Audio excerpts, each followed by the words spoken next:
آج بھی جو یہ سمجھتا ہے کہ اس کے پاس سب کچھ ہے، بغیر قرآن پڑھے سمجھے اور بغیر نبی کریم صلی اللہ علیہ وسلم کی سیرت اور عمل کو سمجھے، تو وہ اپنے آپ کو انہی کے ساتھ سمجھے۔ سمعون للکذب، یہ کان لگا کے سنتے ہیں جھوٹی باتیں، یعنی ان کو جھوٹ سے بڑی دلچسپی ہوتی ہے۔ جہاں بھی کوئی جھوٹ کی گپ شپ کی فضول بات ہو رہی ہوتی ہے، یہ بڑی توجہ سے سنتے ہیں، بڑے کان لگا کے سنتے ہیں۔ سمعون، اور یہ جاسوسی کرتے ہیں، سن کے بعد اس کے بعد کیا کرتے ہیں؟ جاسوسی کرتے ہیں، لقوم آخرین، ایک دوسری قوم کے لیے، دوسرے لوگوں کے لیے۔ علماء یہود تھے جو اپنے آپ کو سمجھتے تھے، وہ نبی کریم صلی اللہ علیہ وآلہ وسلم کی مجالس میں نہیں آتے تھے، یا بہت کم، کوئی ایک آدھ کبھی آتا تھا۔ اس کی وجہ یہ تھی کہ وہ اپنے آپ کو زیادہ عالم سمجھتے تھے، نعوذ باللہ، نبی کریم صلی اللہ علیہ وسلم سے، اور علم دین زیادہ سمجھتے تھے۔ یہی لوگ تھے نا جنہوں نے انبیاء کو قتل بھی کیا کہ علم ہمارے پاس ہے، یہ کدھر سے نبی آگے، ان کے پاس تو کوئی سند نہیں ہے، کوئی ڈگری نہیں ہے، کسی مدرسے سے نہیں پڑھے ہوئے، اور یہ کہتے ہیں ہم اللہ کے نبی ہیں۔ انہوں نے انبیاء کو قتل کیا بنی اسرائیل نے۔ آج ہمارے اندر بھی اگر یہ رویہ آ جائے کہ جب تک دین کی سمجھ کے لیے یہ معیار نہ بن جائے کہ اس نے فلاں مدرسے سے نہ پڑھا ہوا، یہ نہ کیا، اس نے 7 سال نہ پڑھا ہوا، 8 سال نہ پڑھا ہوا، 15 سال نہ پڑھا ہوا، تو وہ نہیں ہے۔ یہ اللہ تعالیٰ کی سمجھ ہے، عقل ہے، حکمت ہے۔ اگر ذرا سا پیچھے چلے جائیں تو صحابہ کرام کس مدرسے سے پڑھے ہوئے تھے؟ جن اماموں کی تقلید کی جاتی ہے وہ کن مدرسوں سے پڑھے ہوئے تھے؟ یہ دین کی سمجھ ہے۔ جو اس کے لیے کوشش کرتا ہے اللہ تعالیٰ اس کو عطا فرماتا ہے، اور جو کوشش نہیں کرتا، وہ آگے سورہ نوح میں پڑھیں گے ہم جب پہنچیں گے، اس کا حال تو ایسے ہی ہے کہ جیسے گدھے کے اوپر کتابیں لا دی جائیں۔ علماء یہود کو اللہ تعالیٰ نے اس سے تشبیہ دی ہے، اور ہمیں اس لیے بتایا کہ کہیں تمہارا بھی حال ایسا نہ ہو۔ تو علم طلب پہ ملتا ہے، ہدایت طلب پہ ملتی ہے۔ میرے اللہ کے لیے کوئی سندیں، کوئی ڈگریاں، کوئی ایسی چیز وہ معنی نہیں رکھتی۔ اللہ جس کو عطا فرماتے ہے کسی کے پاس تو بالکل ٹھیک ہے۔ آج دنیاوی حساب سے ہم ان چیزوں کو کہتے ہیں جی ڈاکٹر نہ ہو تو وہ یہ نہیں کر سکتا، وہ نہ ہو وہ نہیں کر سکتا۔ دنیا کا دین کے دنیا کی مثالیں ایسی نہیں دی جا سکتی۔ کل نعوذ باللہ لوگ انبیاء کی اور اللہ کی بھی مثالیں دینی شروع کر دیں گے، تو اللہ تعالیٰ ہم سب کو اس سے محفوظ رکھے۔ تو یہ لوگ ہیں کہ انہیں جھوٹ میں دلچسپی ہوتی ہے، اور یہ جھوٹ سن کے وہ علماء یہود جو آپ کے پاس نہیں آتے، ان کو اور ساتھ باتیں لگا کے بتاتے تھے، کیونکہ تھے تو یہ منافق لوگ تھے، اور کبھی کبھی وہ ان کا مسلمانوں کا لبادہ اوڑھ لیتے تھے، یہودی بھی اور دوسرے لوگ بھی، کیونکہ منافق کی بنیاد ہی اس بات پر کہ اس کا ترہ امتیاز ہی جھوٹ ہے۔ اگر آج ہم اپنے گریبان میں جھانکیں تو اگر ہمارا بھی ترہ امتیاز جھوٹ ہے، تو پھر ہمیں بھی اس چیز پہ غور کرنے کی ضرورت ہے کہ ہمارا ایمان کس حد تک مضبوط ہے، کتنا کامل ہے۔ لم یاتوک، جو آپ کے پاس نہیں آتے، یعنی علماء یہود اپنے آپ کو بڑا سمجھتے ہیں، تکبر کی وجہ سے آپ کے پاس نہیں آتے، یہ ان کے لیے جاسوسی کرتے ہیں، ان کو جا کے آپ کی باتیں بتاتے ہیں، اور جھوٹ شوٹ ساتھ ملا کے اس کی طرف، کیونکہ ان کی دلچسپی اسی میں ہوتی ہے۔ اور وہ علماء یہود کیا کرتے ہیں؟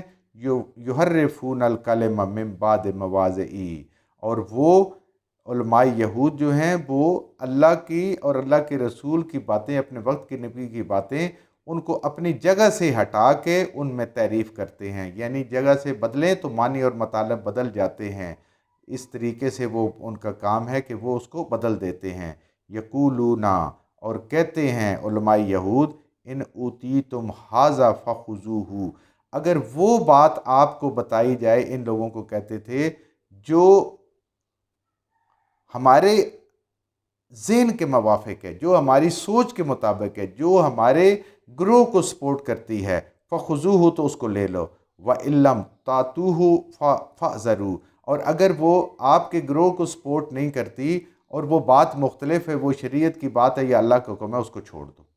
آج آپ دیکھ لیں کہ مسلمانوں میں بھی یہ رویہ تو نہیں ہے کہ اپنی سوچ کی بات ملے اس کو پکڑ لو، حدیث کو پکڑ لو اور قرآن کو بھی، آیات کو، اور اگر وہ اس عقیدے کو جس پہ انسان ہے اس کو اگر وہ باطل کہتی ہے تو اس کو چھوڑ دو، اس کی طرف توجہ ہی نہ دو، اس کو سمجھو ہی نہیں۔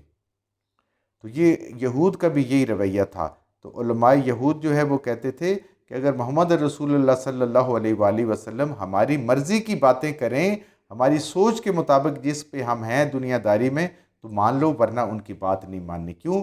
دنیا داری جائے گی، اللہ کی ماننی پڑے گی۔ اصل میں بات یہی ہے کہ جب انسان اللہ اور اللہ کی رسول کی بات کو چھوڑ کے، سنت کو چھوڑ کے انسان اپنے گروہ کی طرف، اپنے اسکول آف تھاٹ کی طرف چلا جاتا ہے تو پھر اس کو حق بات سمجھ نہیں آتی۔ حق تب بھی سمجھ آتا ہے کہ جب بھی کوئی مبارک حدیث سامنے آئے، قرآن کی آیت آئے، اپنے عقیدے کو اس کے مطابق، اپنے عمل کو اس کے مطابق کر لے، نہ کہ اس سے وہ ڈھونڈے کہ میں جس عمل پہ ہوں وہ کہاں کہاں سے صحیح ثابت ہوتا ہے۔ دلائل سے ثابت کرنے کی ضرورت نہیں، جو چیزیں بالکل صریح ہیں انسان کو اس پہ عمل کرنا چاہیے، اگر نہیں کرتا تو یہ یہودیوں کی مشابہت ہے۔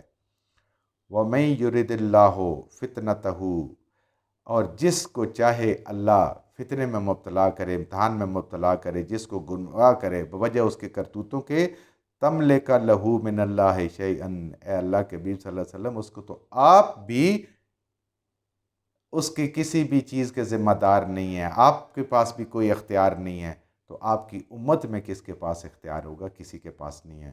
کیوں؟ اللہ تعالیٰ اگر کسی کو گمراہ کرتے ہیں تو اللہ کی حکمت ہوتی ہے، اس کے کرتوت ہوتے ہیں، مجبور ہو جاتا ہے۔ اب دیکھیں، وہ قرآن کو اور سنت کو، انبیاء کی تعلیم کو اپنی مرضی کے مطابق کرنا چاہتے ہیں، حالانکہ اللہ کا حکم یہ ہے کہ انسان ان تعلیمات کے مطابق ہو جائے، اپنے اعمال کو، اپنی چیزوں کو اس کے مطابق ڈھال لے، لیکن ان کا کام الٹ ہے۔ تو ایسے لوگوں کو کوئی ہدایت نہیں دے سکتا۔ اولئک الذین لم یرد اللہ، یہی وہ لوگ ہیں کہ نہیں چاہتے، نہیں ارادہ کیا، یرد اللہ، نہیں اللہ نے چاہا، ان یطہر قلوبہم، کہ ان کے دلوں کو پاک کرے۔ یہ لوگ ہیں، ایسے بدبخت لوگ ہیں، اور اتنے اللہ کے نافرمان اور رسول صلی اللہ علیہ وسلم کے نافرمان لوگ ہیں، اللہ کہتے ہیں ان کے دلوں کو پاک نہیں کریں گے، کیونکہ اصلاح اور بگاڑ کا سارا انحصار انسان کے دل پہ ہے۔ اگر دل انسان کا صاف ہو جائے، اللہ سے ڈرنے والا ہو جائے، تو اس میں اندر اصلاح آ جاتی ہے، لیکن اگر بے خوفی ہو جائے اور اپنے آپ کو صحیح سمجھے اور دوسروں کو غلط سمجھے، یہاں تک کہ قرآن کی تعلیم کو اور سنت کو بھی وہ اپنے سے کم تر سمجھے، تو پھر اس کے دل میں بگاڑ آ جاتا ہے۔ تو یہ اللہ تعالیٰ نے ایک ایسا فارمولہ دیا ہے کہ ہر بندہ اپنا محاسبہ خود کر سکتا ہے کہ کیا اس کو قرآن کا حکم آتا ہے، آیت کا ترجمہ آتا ہے، تفسیر آتی ہے، نبی کریم صلی اللہ علیہ وسلم کی حدیث آتی ہے، تو وہ فوراً اپنے آپ کو بدلتا ہے، یا کچھ اور ڈھونڈتا ہے کہ جو میں کر رہا ہوں اس کی تعویل اگر مجھے کہیں سے مل جائے، کہیں سے ذرا سا ہلکا بھی اشارہ مل جائے تو میرا کام ہو جاتا ہے۔ اللہ ایسے لوگوں کے دلوں کو پاک نہیں کرے گا۔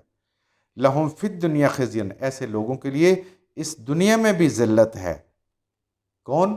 جو لوگ دین کو بدنام کر رہے ہیں، جو لوگ دین کے نام پہ لوگوں کو دھوکہ دے رہے ہیں، اور اس سے کیا ہوتا ہے؟ کفر کو فائدہ ہو رہا ہے۔ اللہ فرما رہے ہیں یہ دنیا میں بھی ذلیل ہوں گے اور آخرت میں بھی ان کے لیے بہت بڑا عذاب ہے۔ جب انسان کا طرز عمل ایسا ہو کہ کفر کو فائدہ مل رہا ہے اور مسلمانوں کی طرف انگلیاں اٹھا اٹھا کے کہیں کہ کون سا مسلمان ہونا ہے، اس گروہ کے ساتھ، اس گروہ کے ساتھ، فلاں کے ساتھ، فلاں کے ساتھ، نہ قرآن کی بات آئے نہ سنت کی بات آئے، تو یہ کفر کو فائدہ پہنچانے والی بات ہے۔ آپ لوگوں کو دین سے دور کرنے والے بن جائیں گے۔ اللہ کہتے ہیں دنیا میں بھی ذلت اور آخرت میں بھی ذلت۔ آج آپ دیکھ لیں مسلمان کی کیا حالت ہے، کیا مسلمان کی دنیا میں کوئی عزت ہے؟ جو کچھ ہم نے صحیح صحیح پڑھا، اللہ ہمارے ذہنوں میں، دلوں میں بٹھا دے، جہاں جہاں پڑھتے بولتے ہم سے غلطیاں ہوگی اللہ ہمیں معاف فرما دے، اور ان غلط باتوں کو ہمارے ذہنوں سے، دلوں سے اللہ کی ذات نکال دے۔